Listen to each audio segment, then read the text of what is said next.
नाजरीन कराम, 22 लाख मरबा मील पे हुकूमत करने वाला अमीरुल मोमिनीन सैयदना उमर रजी अल्लाह ताला अन्हो अपने दौर के चीफ जस्टिस भी थे। आपके यहां लोगों के मुकदमात के फैसले भी होते थे और अदालती निजाम को आपने महराज बख्शी, उरूज बख्शा और मुकदमा आपके खिलाफ सामने आता है। जुमा का दिन है, अमीरुल मोमिनीन जुमा का खुतबा इरशाद फरमा रहे हैं और एक दिन पहले माले गनीमत तकसीम हुआ। माले गनीमत में चादरें आई थीं और वो चादरें लोगों में एक एक करके तकसीम की गई, यानी हर शख्स के हिस्से में एक चादर आई। अमीरुल मोमिनीन का कद दराज था और एक चादर में वो ढांपा नहीं जा सकता था। आपके बदन पे 2 चादरें हैं। एक शख्स उठता है और वो अमीरुल मोमिनीन को मुखातिब करके कहता है कि अमीरुल मोमिनीन, ये दूसरी चादर आपके पास कहां से आई? सैयदना उमर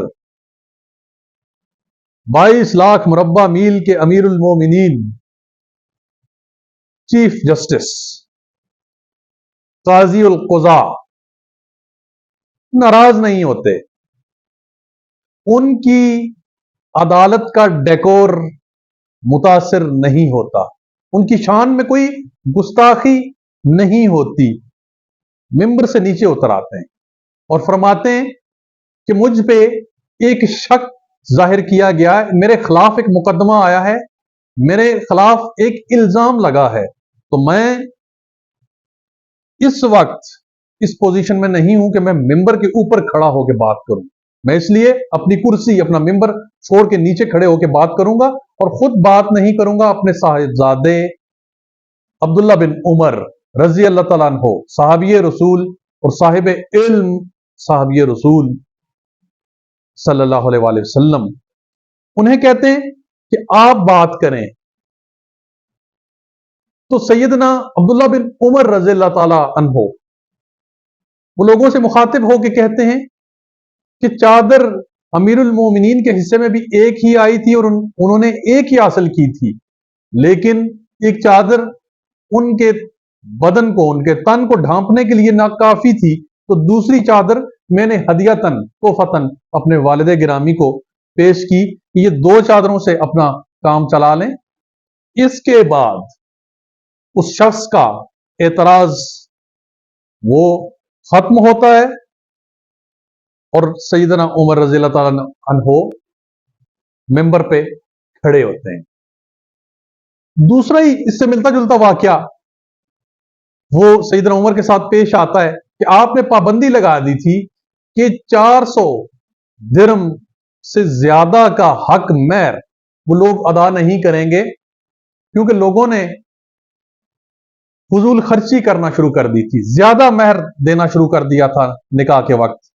एक तरह की मुसाबकत, शर्त का माहौल बन गया था। आपने पाबंदी लगा दी और अगले ही जुमे नमाज से पहले आप खुतबा दे रहे हैं तो एक खातून वो खड़ी होकर कहती हैं कि अमीरुल मोमिनीन, नबी अकरम सल्लल्लाहु अलैहि वसल्लम ने तो कोई पाबंदी नहीं लगाई थी हक महर कितना दिया जाए। ये आपको किसने हक दिया कि आपने ये पाबंदी लगा दी? सैयदना उमर रज़ी अल्लाह तआला अन्हो की अदालत का डेकोर बिल्कुल भी मुतासिर नहीं हुआ, आपकी शान में कोई गुस्ताखी नहीं हुई, आप रो पड़े। एक रवायत है कि आप मेंबर से उतरे, दूसरी रवायत है कि आपने एक तरफ मुंह कर लिया और फरमाने लगे कि उमर ही बेअक्ल है, उमर ही नासमझ है, बाकी सब लोग समझदार हैं। प्यारे नबी की उम्मत, प्यारे नबी के तरबियत याफ्ता असहाब, साहबियात یہ سمجھدار ہیں، میں اس فیصلے کو واپس لیتا ہوں۔ اور سیدنا عمر نے یہ فیصلہ واپس لیا۔ تاریخ سے سبق، ہم نے تاریخ سے سبق حاصل کرنا ہے، بحیثیت قوم، بحیثیت فرد، بحیثیت عدالت، بحیثیت قاضی، بحیثیت وکیل۔ جزاکم اللہ خیر۔